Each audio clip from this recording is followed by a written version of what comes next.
Welcome to the chaos sector. We return to the political matrix. There comes a time in one's life when they feel life slipping away. You spend most of your time reflecting on the journey you had, your experiences as a child, teenager, young adult, and a mature adult. The good times, the bad times, the triumphs, the tragedies, the great decisions, the bad decisions, and the wisdom obtained from those experiences. And you pass down all of what you've learned and experienced to others. In retrospect of it all, you're close to reading the final chapter to your book of life. The knees give out, the muscles are weaker, and you start to forget many things, even important things such as your name and age. For that matter, everyone who interacts with them, including their own children. Dark spots start appearing all over the skin, slurred speech, mumbles and fumbles. It's just the cycle of life. Once you reach those years where it becomes hard to form coherent thoughts, have a lack of mobility, well, it's time to enter a nursing home. That's what they're for, to provide nursing assistance to the elders who cannot physically take care of themselves anymore. Some elderly people are still capable of performing common tasks, like going to the grocery store, trying texting on cell phones, using the latest technology. But they shouldn't be holding a seat of power in a country. That elderly man humiliated himself once again, but this time it was magnified due to the silence. The silence of realizing that you're not mentally or physically capable of being the commander-in-chief. What we all witnessed was an old man being thrown out there, like a deer caught in the headlights. Not just in the debate, this was the case in his entire presidency. We've pointed this out, but again, Grandpa Joe was never the president. It was like the film Weekend at Bernie's, parading a dead man around pretending he was alive. Yeah, old Joe has been paraded around by the Democrats, and it's finally caught up with them. A complete and utter embarrassment. The two sworn enemies, Trump and Biden, squared off for another fierce debate. Only this time, there wasn't much fire from either one of them. And as you know by now, old Joe had no fire whatsoever, just the smoke of a nationally covered burnout, as he was mentally and physically exhausted. Complete silence, no audience, no rebuttals. It was horrible. And old Joe simply didn't have the mental and physical capacity to debate, yet he was thrown out there. Democrats should be ashamed of themselves for abusing senior citizens like that. Then again, he deserved the humiliation. It was poetic justice. Many have claimed some Democrats have given up on old Joe and request that he step down. Oh, really? What convinced you that that was the best idea? Is it the debate performance? That's been the same old Joe since he became president, remember? This is the same man who stumbled and fell attempting to board Air Force One. This is the same man who stumbled once again boarding the same plane. This is the same man that fell once again at an Air Force Academy ceremony. This is the same man who allegedly suffered a fracture in his foot while playing with his dog. Yet I'm going to go out on a limb and suggest old Joe actually fractured his foot simply walking around in the White House. Of course, that would be even more embarrassing if it was revealed. This is the same man who fell off his bicycle. This is the same man who has butchered words in many press conferences and even in debates. This is the same man who can't remember world leaders and which countries they're from.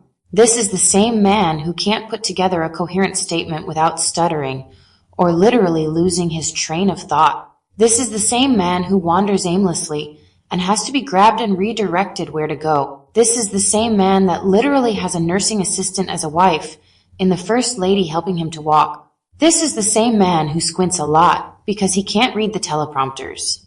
This is the same man as a result of not being able to read the teleprompter, whose brain shuts down and mumbles in State of the Union addresses.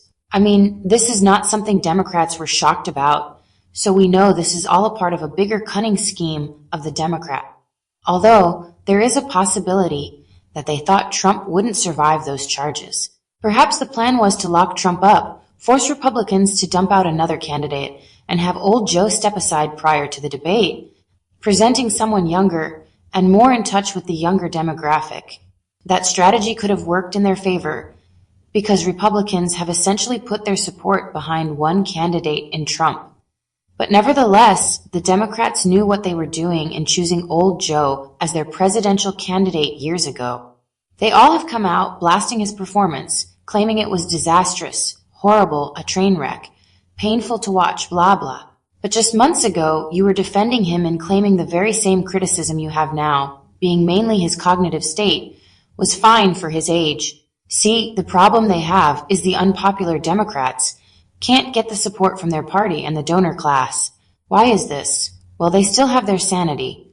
Think about it. All of the insane Democrats are the most popular. Haven't you noticed that? The woke advocates, the radicals, ultra-liberals, the socialists, and those cunning progressives all generate the most attention and support from the Democratic demographic in the country. But against Trump, it would be magnified how insane they truly are. And that's saying a lot that Trump would expose it, because he's also insane. So to make it appear they have a, quote, moderate Democrat to face the, quote, radical Republican, they chose Grandpa Joe. And it was the worst decision they could have made. Because now, with the presidential election about 5 months away, they're trying to figure out who will replace old Joe. Whispers of California Governor Gavin Newsom has been thrown out there, yet he's a psychopath, so I don't think that will help much. It might help from a cognitive standpoint, but Trump would kill him on his neglect in his state as governor. Off that alone, Trump puts him in a bad position of leadership. Even Gretchen Whitmer was thrown out there. And wow, that's desperation at the highest level. If Newsom is a psychopath, then Whitmer is a few notches above him. She is in fact a maniac. She also had something in common with Newsom, out having a grand old time during the pandemic shutdown.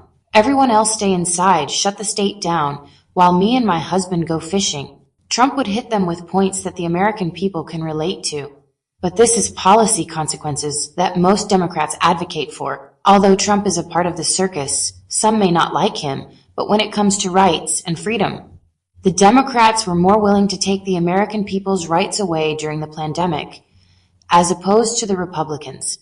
Yet, what if the grumpy old man decides to resist? Then you have internal strife in the Democratic Party, and the nation will witness this massive division, which affects the voting base. So, what do Democrats do at this point? Kamala Harris is doubling down, though, basically claiming old Joe has one last fight in him. Now, of course, this is an attempt to gaslight, but if you really dig into that gaslighting, Harris was literally embarrassed to be the vice president for a senior citizen. If most Democrats have abandoned him, then as vice president, what merit does Harris have in coming out, defending him? It makes her look desperate to prevent the inevitable from happening. In fact, in an interview with Anderson Cooper, she almost slipped up with a bit of a chuckle. And we all know she suffers symptoms of the giggles. Let's listen carefully. Some within your own party are wondering if President Biden should even step aside. What do you say to that? Listen, first of all, what we saw tonight is the president making a very clear contrast with Donald Trump on all of the issues that matter to the American people. Yes, there was a slow start, but it was a strong finish. And what became very clear through the course of the night is that Joe Biden is fighting on behalf of the American people, on substance, on policy, on performance. Joe Biden is extraordinarily strong. And but I'm sorry, on substance and policy and performance tonight, I mean, the president's performance tonight clearly was disappointing for his supporters. CNN is reporting Democratic lawmakers watching the debate were worried about the president's performance. One said it was a disaster. Another called it a train wreck. Those are Democrats especially worried that Biden did not punch back on Trump's lies. Listen, people can debate on style points, but ultimately this election and who is the president of the United States has to be about substance. And the contrast is clear. Look at what happened during the course of the debate. Donald Trump lied over and over and over again, as he is wont to do. He would not disavow what happened on January 6th. He would not give a clear answer on whether he would stand by the election results this November. He went back and forth about where he stands on one of the most critical issues of freedom in America, which is the right of a woman to make decisions about their own body. He has been completely ambiguous and all over the place about where he stands on that issue, despite the fact that he hand-selected 3 members of the United States Supreme Court with the intention that they would undo the protections of Roe v. Wade, and that's exactly what they did. And just 3 years ago, we commemorated the 2-year anniversary of Dobbs, wherein women across our country have been denied emergency health care, have suffered miscarriages to the point that But the president of the United States was not important. able to make that case to Donald Trump on the stage tonight. I mean, you debated against then Vice President Biden 4 years ago, and he was a very different person on the stage 4 years ago when you debated him. That's certainly true, is it not? Anderson, the point has to be performance in terms of what a president does. A president who incites an insurrection against the Capitol. No, but I got the point that you're making about a 1.5 hour debate tonight. I'm talking about 3.5 years of performance in work that has been historic. But whether is that it be the man who we saw on the stage tonight, is that the person you see in meetings every day? The person that you saw on the debate stage that has, for the last 3.5 years, up until today, performed in a way that has been about, whether it be in the Oval Office, negotiating bipartisan deals so that we have an infrastructure, a real infrastructure plan where we're putting trillions of dollars on the streets of America to upgrade our infrastructure. Whether it be the person I see in the Oval Office who is meeting with heads of the military and the intelligence community and in the Situation Room, ensuring the safety of America. The person I see in Joe Biden on the world stage, convening world leaders who often ask for his advice, most recently just during the G7 conference. So I'm not going to spend all night with you talking about the last 90 minutes when I've been watching the last 3.5 years of performance. Now I'm not sure if you picked up on that, but there was a bit of a crack in her voice. It could be anxiety, but it also could have been a natural, amusing reaction to what she witnessed on debate night, observing an old man on stage, stuttering, forgetting his train of thought, flat out making things up as he went along, responding with incoherent rebuttals. Actually, later on in the interview, Harris finally cracked. She was holding that laughter in so long, that funny bone just kept tickling her until she let out a brief chuckle. Now think about how serious the conversation is, right? Harris did a decent job of holding in the laughter initially, but the more reality set in about the fact that there is a man in office who has dementia, among other problems, she couldn't control it anymore. It really shows how insane Democrats are that the vice president has been making a mockery of old Joe behind his back this entire time. And she's not the only one. In essence, old Joe has actually been betrayed by Democrats. What do you expect with corrupt politicians, though? And perhaps the most hilarious issue, old Joe's facial expressions and body language. There were times when he looked like he had no business being on that stage, and rightfully so. He looked bewildered, overwhelmed, dare I say amateur. It was like Democrats grabbed an old man from the nursing home and told him to go debate some wild animal in Trump. Politically speaking, it wasn't even a debate. It was an embarrassment to the American people and the nation. And perhaps the biggest surprise was Trump actually showed a bit of class in the debate. I think it was because he felt bad for old Joe. He let him fall on his face, metaphorically, and damn near literally, considering he had to be helped off the stage. But that was the epitome of where politics stands in the country right now. A helpless old man thrown out there to save face for Democrats, and a crazy old man for Republicans, who at least was the better of the two. Here's the million-dollar question. Who will the black community vote for this election? Who will Hispanics vote for? Who will Mexican Americans vote for? These are the key groups for Democrats, right? I tell you what, Democrats better think fast on their feet, because if Trump gets reelected, the Democratic Party is officially done. Well, to be honest, old Joe killed it with that performance. There's no coming back from that. Not sure about that, though. I think they have a trick up their sleeve. The point about the support from those groups does raise a serious question for Democrats. How will they effectively pitch to those groups now that Grandpa Joe has humiliated the party on the national stage? They were already starting to lose the black vote. Hispanics are pretty much neutral. Mexican Americans are also a bit neutral. So if the base is essentially grassroots Democrats and liberals, who can they throw out there to bring back voters? It's going to get crazy, but we told everyone this was going to happen. The closer it's to the presidential election, the wackier the Democrats will get. And that debate showed how insane Democrats have become. Everyone knows they hid behind the so-called moderate old Joe. Kamala Harris was about to laugh in that interview, which would have exposed the Democrats' plot behind closed doors. And when that funny bone keeps tickling, it's hard to stop the laughter. But there was a lot on the line for her to stay focused. She held it in well enough. It would have exposed the truth behind this administration, and also might reveal, guess what, the political matrix itself. Now, that would have been quite entertaining to us. They used the old man to be the so-called moderate bridge between their ultra-liberal policies and ideals, and resonating with the moderates through old Joe's political views. In other words, the Weekend at Bernie's analogy. Push old Joe as the representation of the Democratic Party, but behind that representation smuggle in all of those insane policies and ideals behind him. If you put it into perspective, he was perhaps the best choice when it comes to major Democratic candidates. And that's saying a lot, because he was willing to negotiate with those wackos for political power, or the illusion of it. Others in the party, such as former Democrat Tulsi Gabbard, was not willing to compromise her morals for political power. Most of the Democrats have become so liberal, what other politician could have run against Trump? Clinton tried it and got humiliated in front of the nation. But the party itself has a negative representation on a political, societal, and cultural scale. They basically support the indoctrination of the youth with sexual content, support allowing drag queens to gyrate around in front of children, teaching them they can be the opposite sex.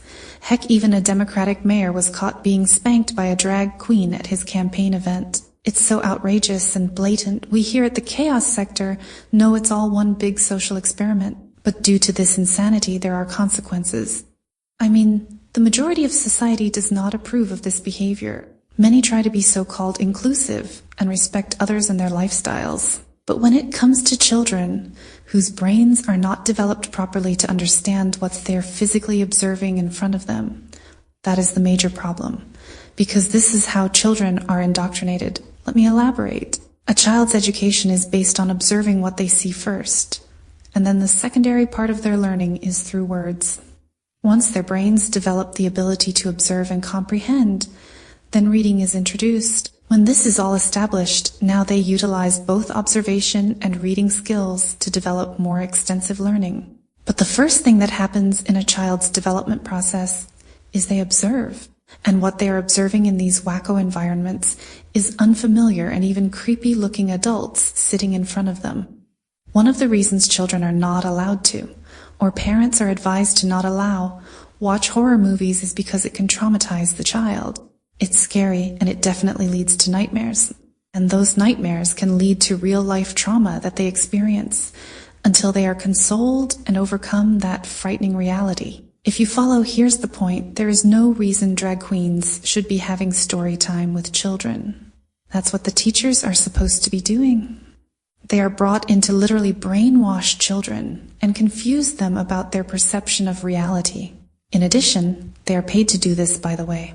And this leads to more influence to become a part of the LGBTQ community, because they are literally influencing children before they have the discernment to understand sexuality. That's how it's engineered. Yet, Mayor London Breed and other wacko Democratic mayors jump up and down, celebrating this absolute madness. And then we have to think about the parents also. Well, they obviously allow it too. This is child abuse right in front of your face. It has gotten so bad, as mentioned before, you have Democrats getting spanked by drag queens. You have drag queens reading books to children, while adults are standing smiling for photo ops, but thinking to themselves, we are insane. And San Francisco's Mayor London Breed awarded a drag queen with the first, quote, drag laureate honor in her city.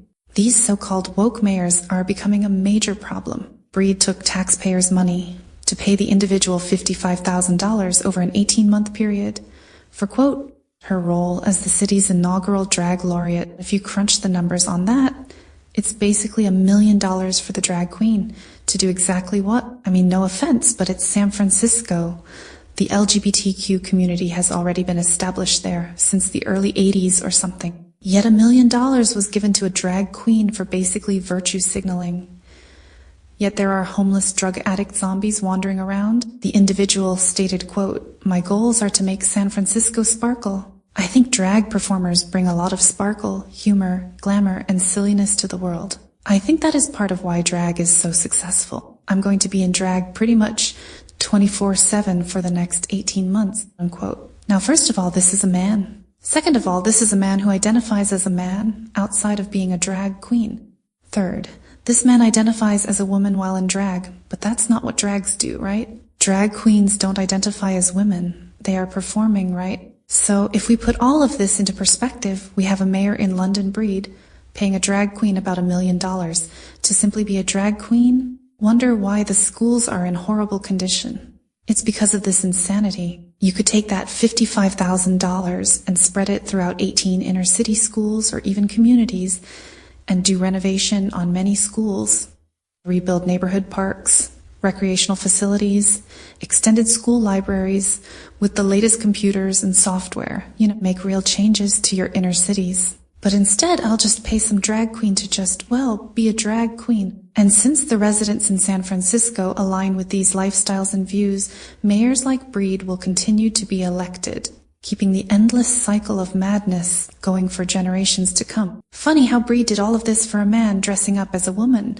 but her streets are full of human bodily fluids, needles, and homeless people hanging all over the place. It's disgusting, yet nobody seems to care. Would you guys want your children sitting in a classroom or auditorium having a drag queen read your children's stories about sexual orientations? Of course not, because they shouldn't be taught about sexual orientations in the first place, let alone from some burly man with spray paint all over their faces and a wig. That's how the children view them, a person with paint all over their faces, similar to clowns. Now, some believe that the drag queens are teaching children about self-acceptance, empowerment, self-expression, individuality, blah, blah, blah. No, that's what their parents should be doing. It's their job.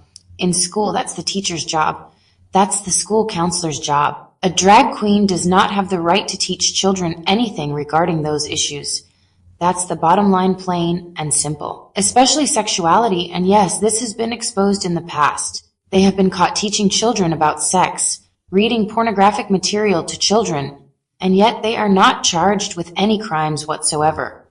And technically, teaching children about any form of sexuality, including sexual identity, is a form of sexual assault. Oh yes, many don't see it this way, but it is. Any exposure to sex, sexuality, sexual material of any kind to children is classified as child pornography. The reason being is the drag queen is teaching sex, sexuality, and sexual orientation with children. A pedophile does the exact same thing, and the laws have even become tolerant of those demented individuals. So these drag queens, who are predominantly men, are teaching children about sex and sexuality, but it's not considered pedophilia? What if a man in the community was caught at the park teaching a child about sex and sexuality? Everyone would call the cops, and they would be arrested for it. And these story times are flat-out sexual assault upon children. Sexual assault can occur in many forms. It's not just physical. The main element of sexual assault is no consent from the victim. And since these are children who don't have the mental capacity to even consent to being exposed to sexuality, this not only makes it sexual assault through psychology, but also a form of molestation. Yes, this is a very serious problem. Think about molestation, a trigger warning, of course. This occurs when there is inappropriate contact or interaction between a child and an adult, used for the sexual stimulation or gratification of the perpetrator. And this is what the drag queens are obtaining, sexual stimulation and gratification, from having story time with children in classrooms. Yeah, don't be fooled by the so-called educational element where they're talking to children about being themselves, not bullying others, blah, blah, blah, in their demented brains. While they're talking about that, they are feeling a sense of exuberance. It's all about their selfish desires in that setting, which are sick desires. But mayors and the Democrats find nothing wrong here, and those parents, it's sickening. And old Joe has no choice but to go with this circus show. His grandchildren are destroying the house. But there were also claims that old Joe is being doped up with prescription drugs, perhaps to make him more alert, so he can stay attentive and focus.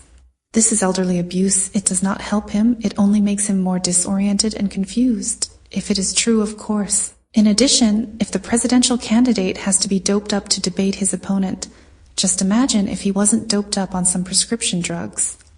Listen, my friends, he's too old to even be a politician, let alone a presidential candidate. Old Joe should be wearing Hawaii shirts with sunglasses, enjoying the golden years of a senior citizen.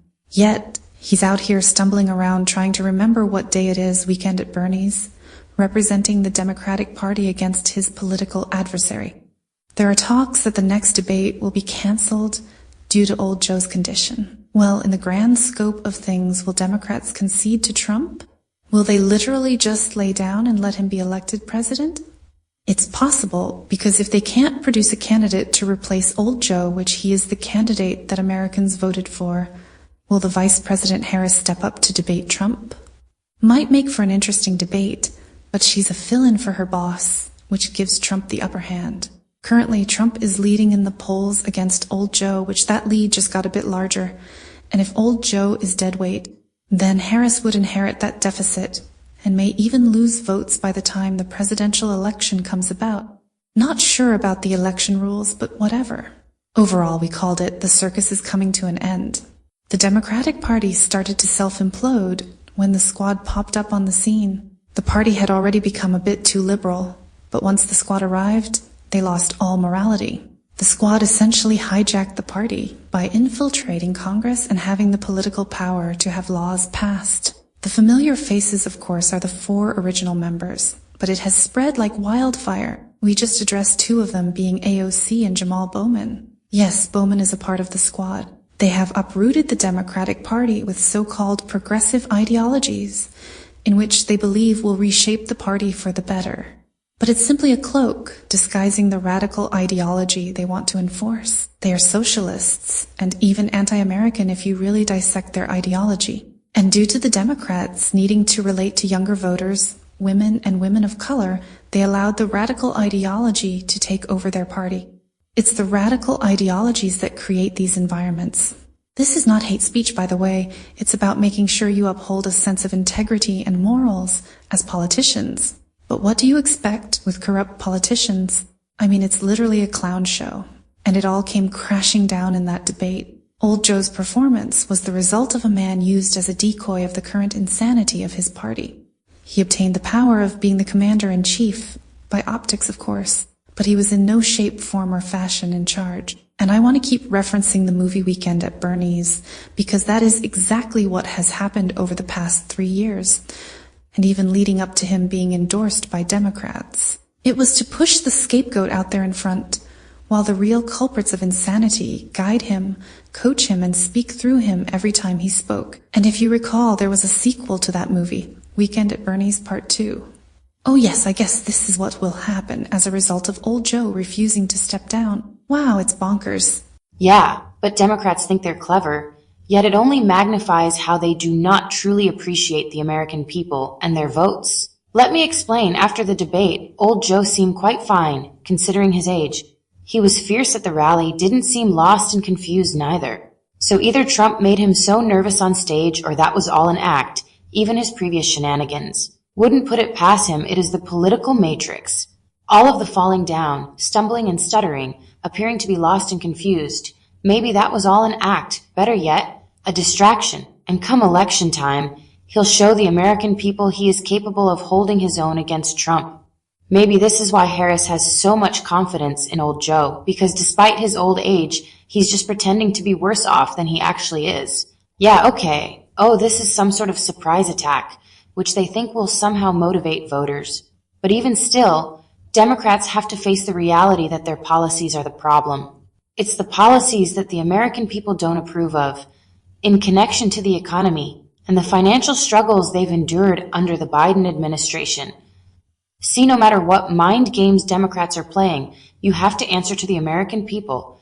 They are the voters. Just wanted to point this out because it's possible his blunders over the years were all an act within the main act of the political matrix, if everyone understands. Yeah, that may be the trick up their sleeve, as I mentioned prior. But whatever trickery they have, it's not going to work. For whatever trickery they have to be effective, it would require black people to be motivated to vote for Old Joe when they had already denounced him prior. And even if they were to notice Old Joe's fair cognitive state in the debates, it's once again the policies that did him in. Hispanics and Mexican Americans are up for grabs in the political matrix. But the black community is the most impactful vote for Democrats. So, yeah, it doesn't matter. In fact, it makes them appear even more desperate. A double-edged sword with their shenanigans. If you're going to vote in the political matrix, register as an independent. Oh wait, I'll go even further. Register as an NPA or no party-affiliated voter. Either one would severely impact the two-headed monster. More non-affiliated party voters, more non-affiliated party politicians created. More independent voters, more independent politicians being supported. Do away with the two-party tier system that has caused so much division in the country. This way, now there is real diversity in the political matrix, and that's at least a great start to uniting the country. This is the Chaos Sector.